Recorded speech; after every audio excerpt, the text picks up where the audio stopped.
قرآن پاک میں سب سے زیادہ زور جس عبادت پر دیا گیا ہے عقیدہ توحید کے بعد وہ نماز ہے. سینکڑوں مرتبہ نماز کے بارے میں اللہ تبارک و تعالی نے قرآن پاک میں حکم فرمایا ہے. سورۃ الروم کی آیت نمبر 31 ہے. بسم اللہ الرحمن الرحیم وَأَقِيمُوا الصَّلَاةَ وَلَا تَكُونُوا مِنَ الْمُشْرِكِينَ، اور نماز قائم کرو اور مشرکوں میں سے نہ ہو جاؤ. یعنی یہ تو مشرکوں کا طریقہ ہے. یہ کیسے ہو سکتا ہے کہ کوئی بندہ ہو مسلمان، امام کائنات صلی اللہ علیہ وسلم کا نام لیوا ہو، کلمہ پڑھنے والا ہو اور نماز چھوڑ دے؟ نماز کو قائم کرو اور مشرکوں میں سے نہ بنو.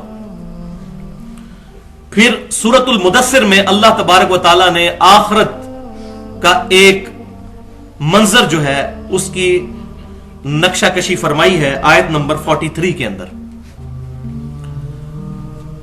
کہ جنتی جو ہے جب جنت میں پہنچ جائیں گے تو دوزخیوں سے وہ کوسچننگ کریں گے، اور ایک کوسچن ان کا یہ ہوگا کہ یہ بتاؤ تمہیں کس چیز نے دوزخ تک پہنچا دیا. یہ جنتی پوچھیں گے دوزخیوں سے. تو سورۃ المدثر آیت نمبر 43 وہ کہیں گے، پہلا جواب دیں گے قالوا لم نک من المصلین، کہ ہم نماز پڑھنے والوں میں سے نہیں تھے. دوزخیوں کی سب سے بڑی علامت کہ نماز پڑھنے والوں میں سے نہیں تھے. اب بعض اوقات شیطان وسوسہ دلاتا ہے کہ یہ تو کافروں کے بارے میں آیتیں ہوں گی، مسلمان نے تو جنت میں پہنچ ہی جانا ہے.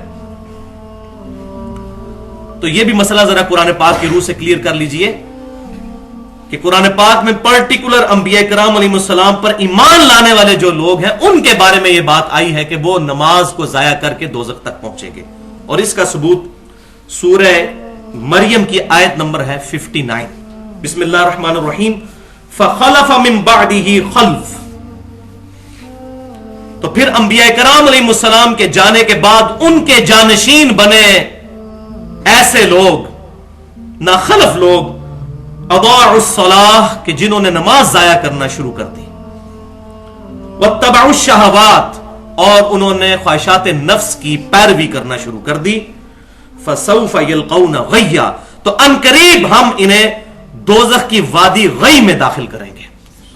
یعنی کہ انبیاء کرام علیہ السلام کے پیروکاروں کے بارے میں بات ہو رہی ہے کہ انبیاء کرام علیہ السلام کے دنیا سے جانے کے بعد ان کے پھر جانشین ایسے لوگ بنے کہ جنہوں نے نمازیں ضائع کی اور انہوں نے شہوات کی پیروی کی. ایسے لوگوں کو انقریب ہم جھونک دیں گے دوزخ کی وادی غی میں. والعیاذ باللہ تعالی. بھائیو، صحیح بخاری اور صحیح مسلم کی متفق علیہ حدیث ہے. سیدنا عبداللہ بن مسعود رضی اللہ تعالیٰ عنہ کہتے ہیں کہ میں نے امام کائنات صلی اللہ علیہ وآلہ وسلم سے پوچھا، اے اللہ کے رسول صلی اللہ علیہ وآلہ وسلم، یہ بتائیے کہ اللہ تعالیٰ کو سب سے بڑھ کر محبوب عمل کون سا ہے؟ تو آپ صلی اللہ علیہ وسلم نے فرمایا، بندے کا وقت کے اندر نماز ادا کرنا، یہ سب سے بڑھ کر محبوب. وہ کہتے ہیں میں نے پوچھا پھر؟ تو آپ صلی اللہ علیہ وسلم نے فرمایا، والدین کے ساتھ حسن سلوک کرنا. پھر کہتے ہیں میں نے پھر پوچھا یا رسول اللہ صلی اللہ علیہ وسلم اس کے بعد؟ تو آپ صلی اللہ علیہ وسلم نے فرمایا، اللہ کی راہ میں جہاد کرنا. جہاد کا تیسرا نمبر، پہلا نمبر نماز کا. اور صحیح مسلم کے شروع کے چیپٹر میں کتاب الایمان میں یہ حدیث موجود ہے کہ آپ صلی اللہ علیہ وسلم نے فرمایا، بندے کے کفر اور ایمان کے درمیان فرق کرنے والی چیز نماز ہے.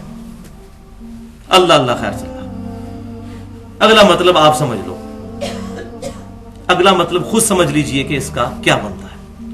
اور سنن نبی داؤد، جامعہ ترمذی اور سنن نسائی اور سنن ابن ماجہ میں حدیث ہے کہ آپ صلی اللہ علیہ وسلم نے فرمایا، جس شخص نے نماز چھوڑی اس نے کفر کیا. والعیاذ باللہ تعالی.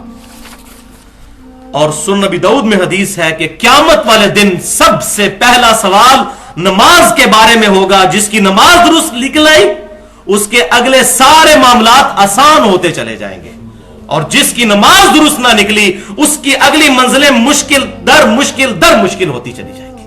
والعیاذ باللہ تعالی. اچھا، ایک حدیث صحیح بخاری اور صحیح مسلم میں ہے کہ قیامت والے دن سب سے پہلے قتل کے مقدمے کا فیصلہ ہوگا.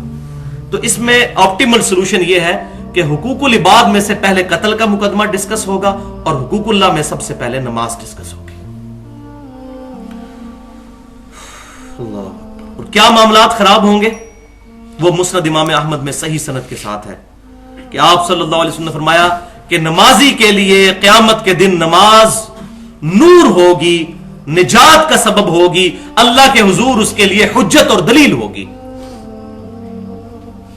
اور جس نے دنیا میں نمازیں ضائع کی ہوں گی اس کے لیے قیامت والے دن نہ تو نور ہوگا، نہ نجات ہوگی، نہ دلیل ہوگی، الٹا اس کا حشر قارون، فرعون اور حامان کے ساتھ ہوگا. ولیعوذ باللہ.